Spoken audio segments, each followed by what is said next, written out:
All right, everybody, I want to welcome you back to another episode of CoinLogic TV, where we are looking logically at crypto assets. I am your host, the Logical Dude, your favorite van life living crypto investing digital nomad. Hope you guys are having a great day today. I am blessed again to have two great guests. I have Brendan and Ben, both from Whispernode. They are a validator node service for the Cosmos ecosystem, run several different nodes. We're going to be talking about the importance of why, running a node is very important for these ecosystems, the importance of governance, that kind of thing, and maybe some tips and tricks for newbies coming up, how you can get started with your own validator nodes and that kind of thing. So, thank you guys for coming on. It's great to have you both. How are you guys doing today? Thanks for having us, man. Yeah, no problem. Oh, no. Already having malfunctions. No, doing good. I know, man. No, we're good now. Doing good. Enjoying the sunshine, Arizona. Loving it. There you go. Yeah, man. Living that crypto life. We're living freedom wherever, whenever. Gotta just doing it. So, I'm over here on Crypto Islands. Hey, man. Yeah, I hear that. That's the way to go. That seems to be where a lot of people are going. I've had a couple of my other buddies from the Hive community that have actually moved out there. So, looking at property and that kind of thing. So, yeah, you guys are definitely setting that up over there. We need a good solid refuge here in the States for sure. Or you just do the nomadic thing and just disappear, The van doesn't work quite as well on an island that's like 3 hours across, though. You don't have as much room for him. Yeah, no, that's when you go boat. They'll find you one way. Yeah, no, I learned from my time down in the Keys, that's when you go boat, you do the boat life thing. I got a buddy of mine that actually lives on a sailboat. He works for the Boy Scouts, which is funny. Now he's got 2 boats that he runs. Makes his living 3 months out of the year. The rest of the time gets drunk and plays guitar in bars and stuff. So, it's nice. That, I would do the catamaran thing. That'd be fun. Or like something like mini yacht, something like that. If you could, get a used one cheap. I don't know. That'd be fun. Man. Get some satellite internet going. The one thing I learned about boats is the acronym of what it stands for, and it's reigns so true. It's break out another 1,000. So, because there's always something to fix. Always. What is it? You just need a friend with a boat. Don't buy a boat. Exactly. That was my thing living in the Keys. I just made friends with people that had boats, and I was good to go. Yeah. But guys, we have the freedom to do kind of cool stuff and live in awesome places because we live in that crypto world. You guys are running validator node operators, kind of thing for the Cosmos ecosystem. So, what is that all about? What are running these nodes all about for people that don't really know what's going on? All right. So where do we start with this one? So I guess where we'll start with that is the basics, right? We'll start with Bitcoin. Everyone's pretty familiar with Bitcoin and proof of work. And I assume if people are listening to this show, they've seen you talk about Bitcoin and talk about other cryptos. So that's a proof of work network. You're using your computing power to mine cryptocurrencies by solving these complex algorithms and hashes that require this ever-increasing amount of computing power, right? Yeah. On the other side of the spectrum, you have proof-of-stake networks, and that is kind of where we fall in running validators for proof-of-stake networks, which is using a different security model for the blockchain, and you're basically setting up a very constant amount of computing power for the most part. There's minimum requirements for your systems, and then you are just the security model is based on the number of tokens you have delegated to your validator node, and that's like essentially voting rights in the network, and that's to prevent attackers from acquiring so many tokens and spinning up a node and voting and controlling the chain any way they want to. Yeah. So that's basically the core of what being a validator on a proof of stake network is. So it's essentially like mining, it's just a different kind of, mining type of situation, except with proof of stake, you have more of a governance situation involved, so you guys have a really, being validators, if people are delegating their stake to you, essentially you would have a much bigger vote than say just somebody like me that's just staking their coins kind of thing. So yeah, what got you It's into like this crazy? you're. Yeah, go ahead. Oh no, I was just gonna say it's like you're a miner and a politician almost as a validator. It's Yeah. an interesting spot to be in, and that wasn't something I realized when I first got into it. But you quickly get into the governance side of it and realize there's a lot of politics to this. And you don't hear people talk about that too often, but there's a lot once you're on the inside. Yeah. It's been funny to watch Ghost's eyes kind of like bulge out of his head sometimes when he didn't realize that like there's so much finessing and Onion and relationship flavor. management and all that going on. Yeah, so like when I got started in crypto, I was, I got into mining, so I'm a hardware nerd when it comes to that kind of thing. So it was one of those things that's like, that was easy. Set up GPUs, bought some ASICs, set them up, plugged in the network, running, didn't have to do any politicking, didn't even have to anybody, I didn't have to let anybody know I was mining. But yeah, that's one thing that I'm seeing getting into the proof of stake world. I'm really involved with the Hive ecosystem. I run a second layer node for that as well, so I get it. But on the Cosmos ecosystem, I'm new to this space. Ghost is getting me into it and that kind of thing. So I've been seeing the politicking and all the different hand holding that you got to do, and you gotta go around patting people and that kind of thing. So yeah, what got you into that? What made you get into this ecosystem versus going into something like just regular mining or, even just staking your own coins? I think we kind of got two different stories here, and maybe like Ben, we can or a Ghost. Ghost. I'm already doxxed. It's over with. Yeah, ghost is no longer a thing. He's Ghost is not a ghost he's no anymore. longer a ghost anymore. Man, I He's can't a tell you real how many boy. times Just ghost pen. Yeah.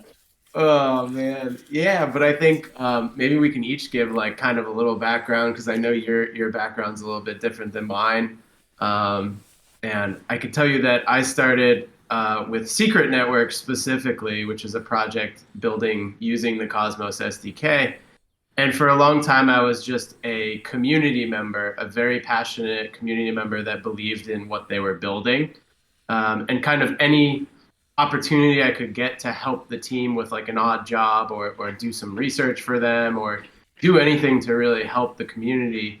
I always took those opportunities and gradually over time built up, a reputation in that ecosystem, which then, lended itself very well to running a validator node on the network and, attracting that kind of um, trust that delegators have in their validator, being such a visible face in the ecosystem, it was easy for people to delegate their tokens to the validator, knowing who was behind it and having a face and a voice behind it. Yeah, it makes a lot of sense. Kind of wanting to put yourself out there, say, hey, I'm doing this, kind of thing. Versus somebody Yeah. like me when I was just like, hey, this is cool. I can make money away from, outside of the government. So I don't want them to know what I'm doing. Yeah, Right. yeah, and that's like a weird like balance you have. It's like a tightrope, right? Yeah. Like the walk as a validator is like you have to have kind of this community forward looking face, kind of going with the politics thing is like you have to earn trust and you have to prove to the community that you are a worthwhile member of that community, that you're building tooling or doing valuable things, or else they're going to delegate their tokens somewhere else to someone who is doing more. And that's Exactly. generally Yeah. what we've seen happen. Of course, there's games and things people play, like doing a Ghost's favorite, delegate to us and you get this airdrop or you get this NFT. I know he loves that stuff. Oh yeah. As they never manifest into existence. Yeah. Yeah. What about you, Ghost? What was Yeah, your man. What's your background, man? So yeah? you already know a bit about mine, Adam, but yeah, I actually got in here completely by chance. Last year, I've been in crypto for 4 or 5 years, so I was around for the 2017 bull run too. I didn't hold all through that. I sold a bunch of stuff and kind of just dabbled a little bit with small coins, nothing big. But early last year, I happened to have like 500 Atom just staked, and I was using the Exodus wallet at the time. I had no interest in the Cosmos ecosystem. I just saw, the charts, how it was looking, the forecast pretty good. I was like, all right, let's go for it. So I just bought like 500, staked them. Happened to make it in time for the Stargate snapshot back in February, which was like the genesis for everything huge in the Cosmos that we've seen in the past year.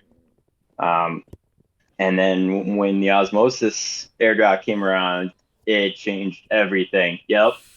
It was like, whoa, I just got, 500 tokens, whatever. And at the time it was like $2 a pop. So, holy crap, I just got $1,000 for free. Like, that's insane. This is normal. Like, so I actually, and then don't try this at home, but I actually went and took out like a $7,500 loan, super ridiculous interest rate, and just ate the hell into it. Like everything at Osmosis at $2 Not and just financial staked it advice, all. children. Yeah, please do not do this. Extremely risky. But I was like, you know what? We're going long. Hail Mary, let's do it. And I held through everything, and I'd sit there daily in my little spreadsheet and track how much I was earning. I was like, well, this is awesome. I'm like earning as much as I'm earning working just for sitting here, like watching these tokens. And then all of a sudden, it just started breaking out, and I started inviting more buddies in. I started getting more involved, other projects. Then you get other airdrops that get you into other coins. Juno was a big one for me. Brendan knows that I'm that big Juno guy. We have our little internal rah-rahs here and there, but yeah, just these airdrops. It was complete chance, and I got hooked. So yeah, I was an airdrop hunter turned validator. I'm curious now because we're talking the airdrop thing. Like it would be a good question for guests. Like, what was your first airdrop? Because Yeah. it's been around. It's been around forever since 2016, 17, right? Like, is it Adam? Yeah. Yeah. Trying to think. What was your first airdrop? I think mine was Tron. I'm trying to airdrop? think, man. I don't remember what my first airdrops were. Yeah. I think it was Uni, bro. Wasn't it Uniswap? Because we got it together at the same time. No, I would have done the Hive airdrop. Well, that's a fork. That's not necessarily an airdrop. So, I don't know. I mean, I guess that's, you could still consider that an airdrop because it was free money out of nowhere.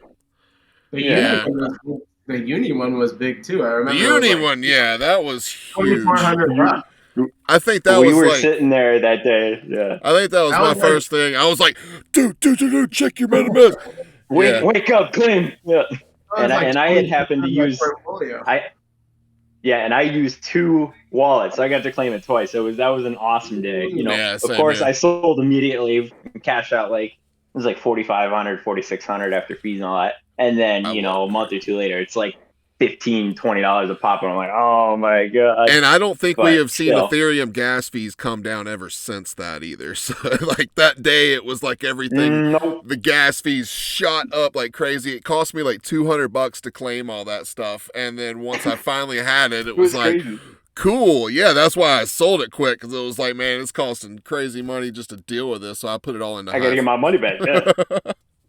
But hey, everybody's, had their bit. My first airdrop in the Cosmos ecosystem was Osmosis, and I've been sitting on that and just compounding that, and so that's and then now we got super fluid staking, which is amazing. But as far as airdrops, so nice. I've been I was never one. I have not put actually a lick of my own money into the ecosystem yet. It's just been nothing but airdrops and just compounding and that kind of thing. So I've been seeing the crazy amount of stuff that's been coming in the space. But my thing is with this model, is you see issues like we've seen recently with the Juno model and all that kind of the craziness going on there, and and just and the type of investors that it's bringing in, kind of thing. And it's like, is this going to be a sustainable model going down the road for distribution, or like, what are your thoughts on that?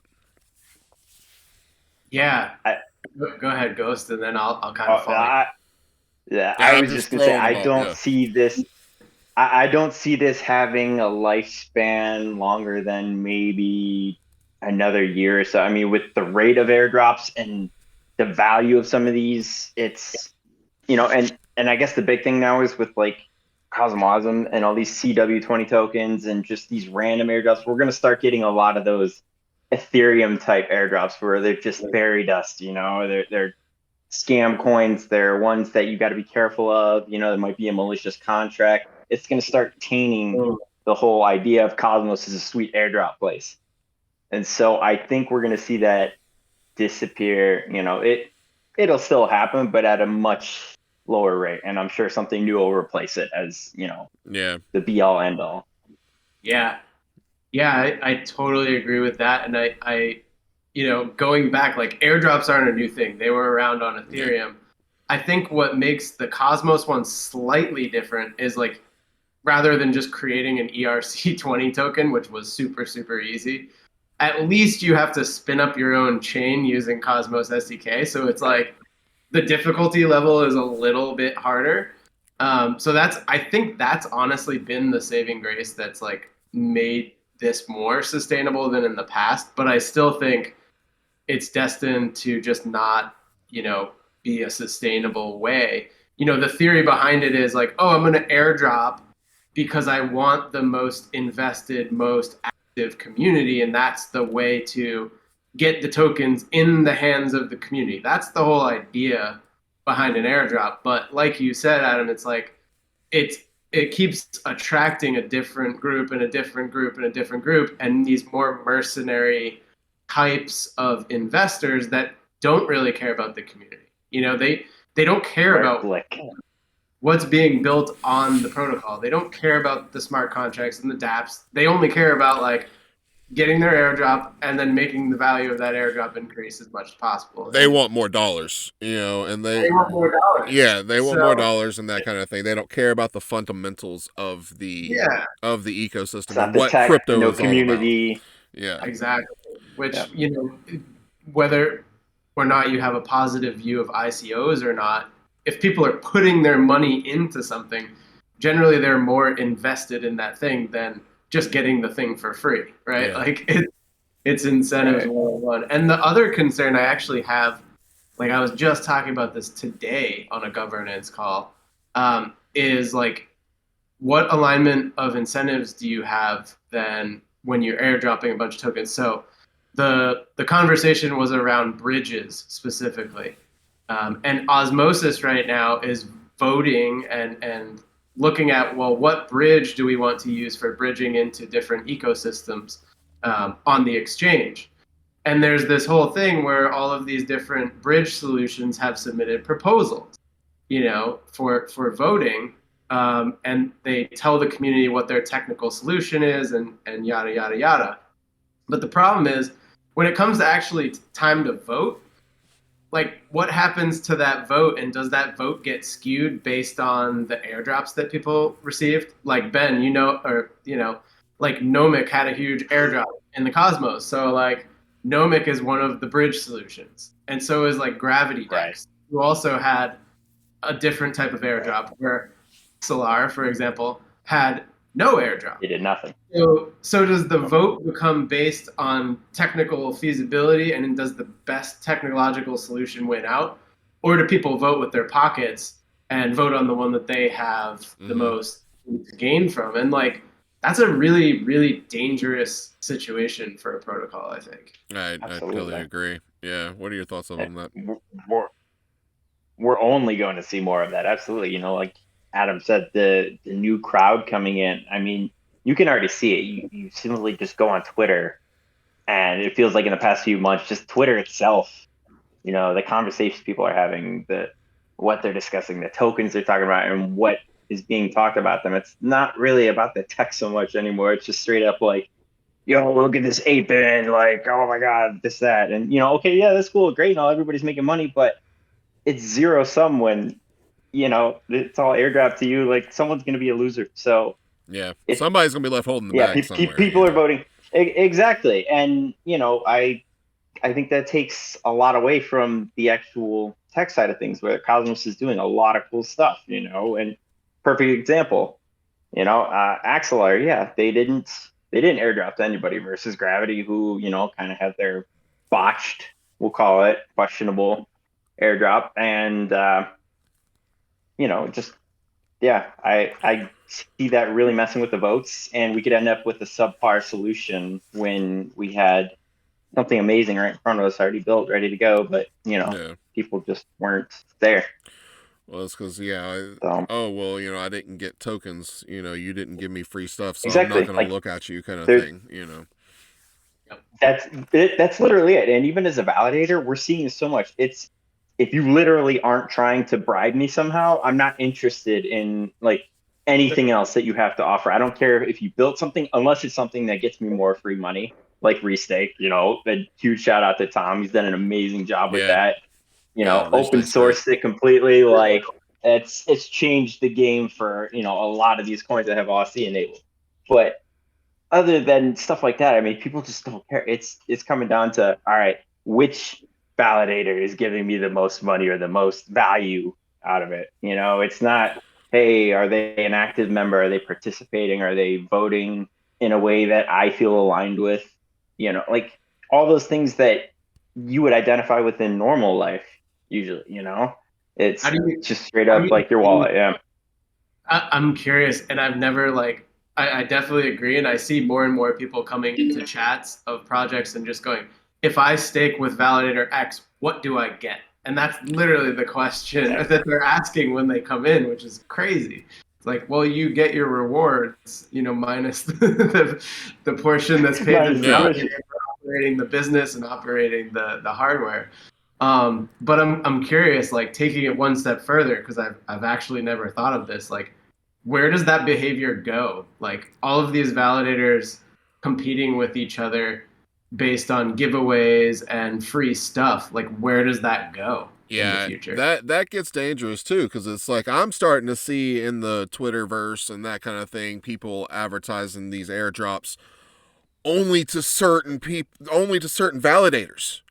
And to me, Yeah. that's just scummy. Osland. That's just scummy to me. It's like, okay, well, just because I'm putting my stuff to a particular person, cool, I get rewarded. But if I'm to the guy next to him, no, you're not getting it. Kind of thing. That's kind of scummy. But that's where the politicking comes into play. And I see it even like on the Hive ecosystem that, I'm involved with, essentially, where been from. And, so it's like we have, instead of, where Cosmos, I've seen a lot of them have like 75 to 120, something validators that are in active, sets. Hive, it's only 20. It's the delegated proof of stake system where it's Tiny. 20, and then there is an extra backup that gets rotated in every block, kind of thing. So like everybody outside of the top 20 has a chance somewhere down the line. The higher up you are, the more blocks you get to sign and that kind of thing. But those top 20, those have been there for a long time, but most of them are devs and that kind of thing that have carried the blockchain for a long time. But at the same time, it's like, why are people voting for just these people? Is it just because of this? Because there's a lot of people below you that are actually doing really cool things too that you're missing out on. So one thing, I'm seeing this just more of a popularity contest, and I'm seeing this with some of these YouTubers that are putting out validator nodes and stuff like that as well, and it's like, okay, it's just a popularity contest. I'm out here putting my face out here, it's like who's screaming the loudest kind of thing. And most of the time, people are just wanting something for nothing. They don't want to put the effort into it, but yet they still want their cut of everything. Always. And it's, that's just, human nature, But there are those of us that are out here scrimping and saving and working and putting everything that we have behind this. And, it's like, for me, it's like, okay, I'm watching everybody out here, get all these crazy, NFT flips and all this kind of stuff, and I'm like, I'm old, I guess kind of thing. It's like I guess I see it on a different level, but it's like, it's hard for me to take that risk in a lot of cases. But that's the name of the game. Some people are going to win out on that, but some people are not. But it's not a sustainable model down the road. Yeah. It's really Yep. not. But you guys having a company that does this full time, and you guys back all the, a lot of different, networks and that kind of thing. What goes into like your thought process when you pick a network to run a node for? Are you looking long term, or are you looking like just short term money and, that kind of thing? What's kind of your idea behind that?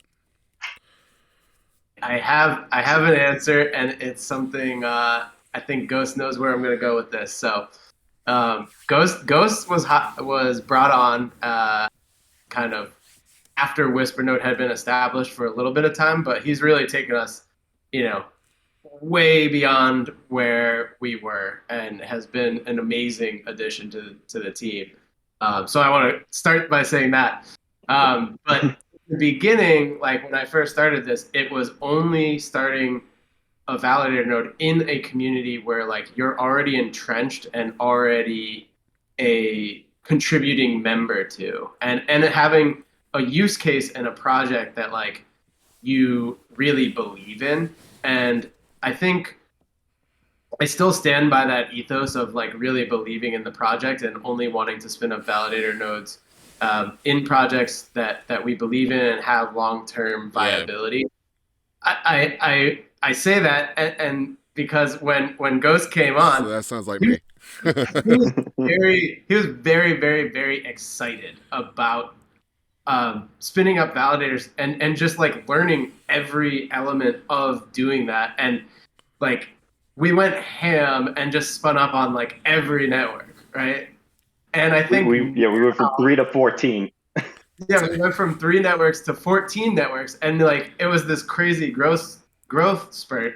And I think now, and I'll let Go speak for himself, but I think the realization is coming of like, okay, like maybe we need to tone this down a little bit and concentrate our efforts and really contribute meaningfully rather than just like spreading out everywhere. Yeah.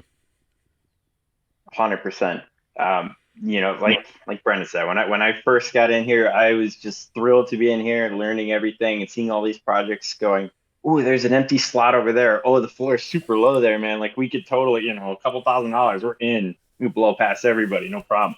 So I was just aping in left and right. I think the 1 month the server bill was like what, $8,000 or something. From like half of it was setup fees, just because I spun up so many servers that month. It was insanity. It was ridiculous, just because it was like, every network you spin up, you got your validator, then you've got sentries, you might run an additional backup, you might run a testnet. So you've got multiple nodes for each one. And, 3 to 14, we have, it's actually going to be 16 when Evmos cleans up, restarts, and then Passage launches, because we're signed up for that one and we're a Genesis validator for that. But after hitting this point and then realizing the level of maintenance, staying on top of it, now we're running into like disks filling up. It's been a few months, right? And this is something that you don't see right away. Not disks are filling up, so I'm having to go back and prune things and tweak settings that when I initially started, I didn't, think would affect us so quickly. So it's very easy to get excited and ape in, but my recommendation to everyone would be really cherry pick your projects if you're coming in here, especially if you have limited capital. Find something you believe in, even if it's not like the greatest return, just get into it, be a part of the community, contribute, talk, help people, learn, maybe build an app, tooling, whatever, and just be active. People see that, people notice, and it goes a long way. Went right into my next question. So I was like, do you have anything, for somebody wanting to jump into this game kind of thing, so that's good stuff. Yeah, I didn't mean to jump the gun, but yeah. No, that was perfect. Yeah. I totally agree. And it is like on the other side of the spectrum, you do have to like consider that being a Cosmos, based validator, you do want to support all of the projects that are building in the Cosmos, but you just want to make sure you're not spreading yourself too thin. And my advice for someone coming in would be don't be intimidated by the technical aspects of running a validator.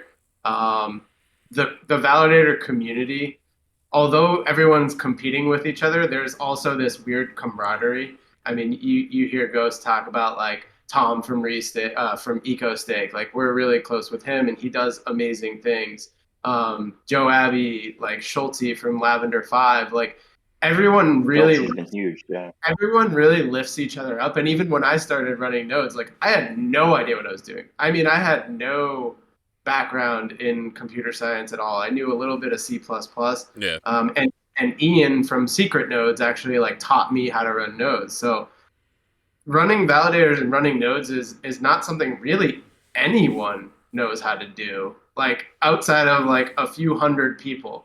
Like even your most experienced developers, our other team member Nick, he's a software dev at Web2 companies that have sold for $80 million, and he didn't know how to spin up a validator. Right. Like Yeah. it's a very niche thing. So don't be intimidated by that, and take that camaraderie and that willingness of other validators to kind of coach you and help you. Take advantage of that. Don't be afraid to look stupid. Don't be afraid to ask questions. I have looked And so stupid in the past when I was first learning, but now I know how to do it. Now I know how to run validators, and if I didn't ask those questions, I would have just failed on my own and not known how to do anything. Yeah. So it's not the type of thing that you I just have set and forget. You actually do have to maintain and like pay attention to these things. You got to take that into consideration. But don't let it overwhelm you is basically what you guys are saying. So yeah. Yep. And start on. And oh, sorry. Go ahead. Oh, my bad. I was just saying, like, start on test nets too, like where the stakes aren't high. Definitely. If your node goes down on a test net, no one's losing any money.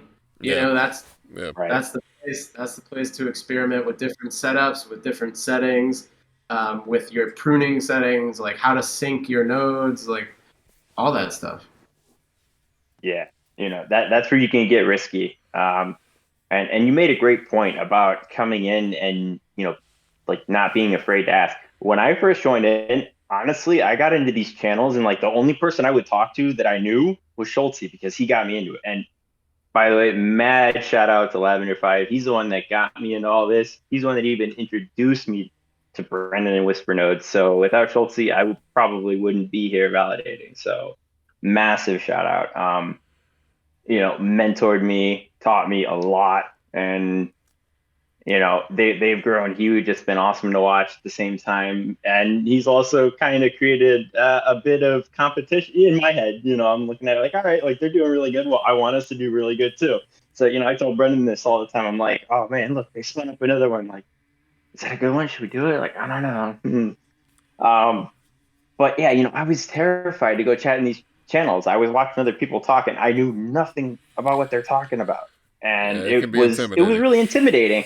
Yeah, especially because, you don't know any of them. So you don't want to look stupid, especially if you just started up on there and you are an active validator, you're brand new. You don't want to look stupid because you feel like, but don't be afraid of that. Like, just ask questions. It's okay, honestly, like, because then you're going to get people that have been in for a few months or longer and they know the newcomers are coming and they're like, hey, we all started somewhere. Yeah. Now I see myself helping some people out every now and then, and it's kind of cool. Like, It's not even just beginners though. That's the funny part. Like, yes, that applies for beginners and coming in, but I can't tell you, it's happened multiple times where I'll ask a question publicly in a channel and I will think I'm being a dumbass, right? Like I'll think it's the dumbest question, and then I'll get a DM from another validator with like the same problem, and they're like, "Oh, well, how did you solve that problem you asked about?" And it was just because I had the cojones to ask publicly and get it solved. but they were having the same problem, and it was just like going unsolved because people were afraid to look dumb. Like, I will tell you that I don't know if I should name names of like top validators, but like companies like Figment Lab, like Figment, they're like the big dog of blockchain validators, and even sometimes on new networks that have different configuration settings or like different things you have to do when you're setting up the services or whatever it may be. Like each chain is a little different, and there's like nuances to them, and you have to figure them out. Yeah.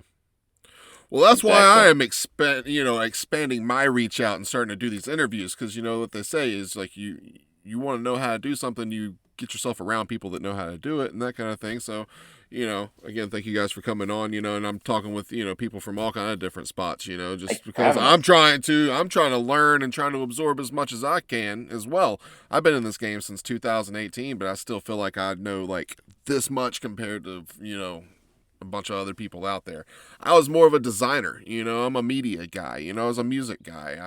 I'm Logic Pro certified, worked for Apple for, almost 10 years kind of thing. So, that's where my expertise lied. I'd work in WordPress, for like technical stuff. So my theory was taking a page out of Henry Ford's book. You take pre-built stuff and you put it all together and make something cool with it, So that was, big picture guy. So yeah, the technical stuff can scare the crap out of me at times, So, but yeah, when you have a really awesome community, like, I said, I run a second layer Hive node, and like those guys are great, because I felt intimidating, trying to come in and run this node, because never worked in, Linux command line or anything like that, and was like, what the hell is sudo? It's like, I don't know what all these commands are, but, now I can like get in, I'm going in, I'm checking my stuff every day, checking my logs and, making sure everything's cool, and you learn as you go. But yeah,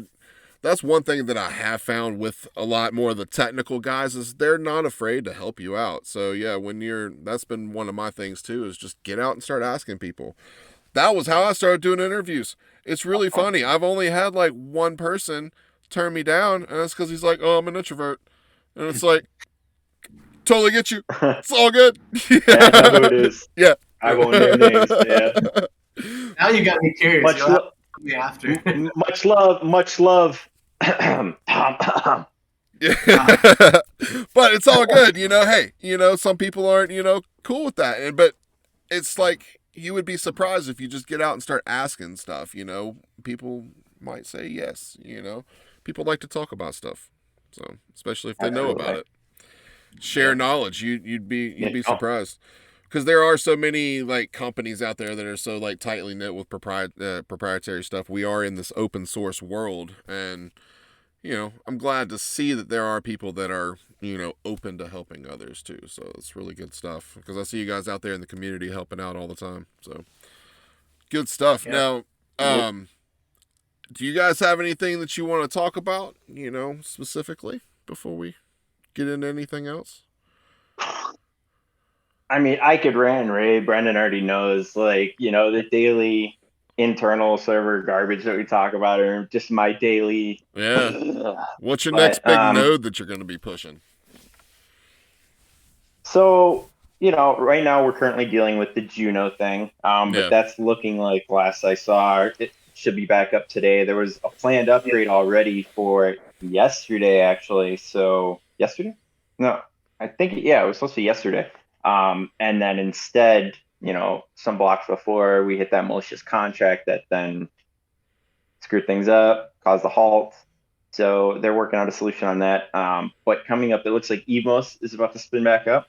So from what I read earlier, there was an announcement. Yeah, they're deciding to basically just fork and continue off from where they left. So that's going to be interesting. There's not going to be a reset. There's no fresh start. I do think I remember hearing something about like inflation being disabled, things like that, so that there wasn't this giant disparity. They were going to try to fix like the ledger issue, or at least enable people that haven't claimed yet to claim and move it off the ledger to where they could at least, mess with it. But then after that, it's really Passage. That's like our next biggest one coming, and I'm really excited for that, because I've been kind of just poking around the Strange Clan Discord for a month or so now. I randomly got selected to be like a pioneer, so I'm whitelisted for the Town 2 set. Super Cool. excited for that. But that's like that whole 3D metaverse like game. So, you have your NFT, that's your character, but then it's like an open world actual game with, all these Cosmos rewards tied to it. So it's like, taking my old love for gaming and my current passion for, validating and crypto and all that and just throwing it at once. So That's awesome. really excited for Passage because, that's the tech they run on. So Right on. Weren't you pushing a little Cosmos node live the other day? There was. I heard too, something yeah. about So, it. I heard something about the Cosmos node. Yeah. So, we quietly spun up last night, went live. I think I think we might still be waiting on the logo merge. But I submitted the PR, so we're just waiting on that. We're live. We're in the inactive set, quietly sitting there idly with Panic yelling at me saying we're missing blocks, but it's just because we're inactive. Yeah, so we are there patiently waiting for, I think, the 12th, right? Right on. Yeah. Because I know So I've we've got got my 6 days. osmosis staked with you guys. So. Thank you very much, sir. Yeah. Really appreciate it. I was losing my shit yesterday because we had like it just seemed like a super fluid, adjustment, someone moving stuff around, but we lost like 20% of our stake and I couldn't see it on Minscan, so I knew it was super fluid and I was I bet that's throwing a whole other wrench in the chain too. Is the superfluid staking stuff? Did that change your guys' game a lot? Yeah. It boosted it, honestly. Nice. We've grown, like, when I started out, I think our node was around 100,000, like 90,000, 100,000, and we were slowly growing from there. We were about 90th place for quite a while, and then once restake and superfluid came, we jumped like into I think we were like 60s now. 60s. We're high 60s now, but we were low 60s up until yesterday. Nice. So Nice. It was a pretty big jump, So it's kind of cool. You get out of that danger, in the 90s and osmosis, you're not quite in the danger zone, but you're getting close to, the floor is lava. So it's always nice to get away from that. Yeah. Right on. Well, man, yeah, we need to. We need to come up with some kind of like group setting, like a conference for Cosmos folks here in the States. I don't know, is there something that's coming up maybe? Actually, I was like literally before this call, I was on the Cosmos-verse Twitter. They had a live stream on Twitter. They just announced it's not in the States, so I don't think you can't take your van there. See, I need to roll up in the van cave, man. Like straight up.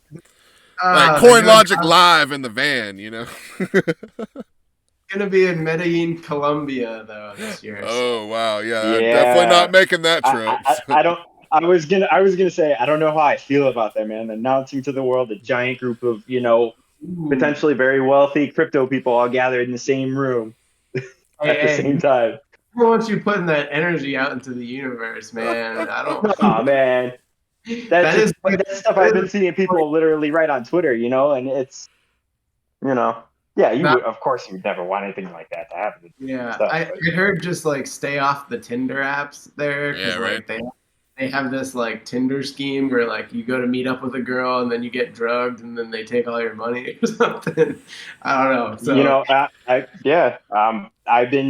was telling Brendan the other day, I hopped on Tinder when I came out here to Arizona and we were just talking about it, and I was like, yeah, dude, I don't tell anybody I work in crypto. I just say, yeah, I'm an IT or, I'm a janitor, janitorial service. I make up some stupid bullshit, just like, because you don't, the minute people find out, like, that's, you paint a target on yourself. Oh, yeah. Whether you realize it or not. We are targets right now. Anybody that's in crypto, very susceptible because all they have to do is, get you by yourself and, yeah, it's held me up from like putting crypto stuff on my van, kind of thing. Like I just put some new graphics and stuff on the van. I was thinking about getting like this little black Bitcoin sticker or whatever to use as like the moon, but I'm like, no. So That's smart. No, you should put like a decal of like some horribly failed ICO from like the bull run era. Just like, yeah, still rocking, still believing. Oh wait, XRP to the moon. Skycoin. Right. Yeah. Yeah. Bitcoin Made, X. made safe. What were the other ones like? Oh man, there's so many. Safe Out. safe moon and you know Well, that one's there's still like still coin going. and People are still pumping the crap out of that one, So it's man, crazy. God. Well, I mean, I look on like CoinLogic and stuff all the time. I see it in the top 10 trending. It's still in the top 100 type of situation. I mean, but there's like over That's ridiculous. There's over 13,500 cryptos registered to CoinGecko right now, and it's like. Crazy. And that's just that's not even like sidechain stuff that can't get on CoinGecko and stuff, or like small tokens, Exactly. And it's like there's so many out there, and it's like you can't keep up with everything, And I know, like you guys, like you were talking about, it's like jumping on all the new trains here and there. It's just like it's so hard to keep up with all this stuff that's coming out almost daily, and it's. Trying to keep focused, you got to find those projects that you're really into, and just go for it. Yep. Yeah. I mean, personally, I find myself hopping from. Oh, sorry, I didn't mean to. I just find myself hopping from like terminal to Twitter to terminal to Twitter to Discord to Twitter, because that's like the whole triangle right there. Discord, Twitter is like the whole social side. Governance, you're over on Commonwealth a ton. And then you're just sitting in the shell all day. So, it's constantly trying to juggle that though, because if you could be really great at one, but if you don't have those other pieces going, there's certainly a balance. Not gonna make it. Yeah, for sorry, sure. Bro. Yeah, there's certainly a balance that you got to find. So, well, guys, is there anything else that y'all want to shout out or anything before we end this? Or I did think of one more. I thought of another the Decentral conference in Austin, Texas, actually. Now that one might be a good one because they are having a Cosmos. There was supposed to be a separate conference for the Cosmos ecosystem, but they're combining it all into Decentral on June 7th and 8th. And I know I will be there. I believe Gh0st is going to be there. And I think we're going to sponsor it as Whispernode, which I don't think I've seen too many validators as conference sponsors before. So right on. We're hoping to do some cool stuff for our delegators at the conference. So could be a fun little. I could be your official press guy. Yeah. There you go. How far is that drive? Yeah, no. If you're there, then come see us. For sure.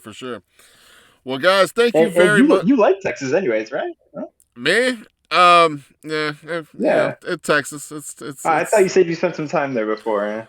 Maybe not. I said I've spent time there, but Just didn't enjoy it. Yeah, I mean, I guess it was the places I was, kind of thing. So there's certain towns that just the entire span of the town smells like cow crap, but it's been more like just, more of a pass through kind of situation, But anyway, guys, I want to thank y'all for coming on the show. Yeah, go ahead. Sorry, I just wanted to get one plug in before that's it. Yeah, go for it. I just wanted to give a big shout out. IBC friends. The NFT community just came out. We are big fans now. I've been sitting in the community playing dice, rolling my dice every hour or whatever, losing now. I'm off top 10, but great guys, super awesome art. Wave 2 is coming out, I think, end of April, so check it out. And right now, they're also posting a cool little promo with Whispernode, so delegate to our Osmosis node, chance to win 1 of 10 Wave 2 IBC friends. So super cool. Check them out. Well, cool. I definitely got my coins over there. They're validating now. So. Well, there you go. Right on. Well, guys, again, thank you for coming on, talking about node life, giving some tips and tricks for new guys, and just talking about some of the things that you guys have to deal with on a daily basis with having to, work with these communities. And I love the conversation. We got into some good topics, and, I would love to have you guys back on down the road, kind of, catch up, see how things are going. So, But yeah, that's going to be it for us today. If you guys don't have anything else, we're going to close this show out. Again, be cool, be real, abide, everybody, and don't get wrecked out there in those crazy markets. Give us a like, subscribe, all that good stuff. Catch us on 3speak.tv on the Hive blockchain, YouTube, and then we're also, because of YouTube, we're throwing out through the Odyssey network on library as well as a Web3 backup. But come check us out on 3speak. You might enjoy the free speech aspect of things. Everywhere. You know, all over the place, man. Trying to spread the love of crypto all over the place, man. I love it. Cool. Peace out, everybody. Yeah, man. Thanks for joining us. Thank you so much for having us on, brother. No problem. Always a pleasure. We're going to keep up. Thank you. Take care, man. Absolutely.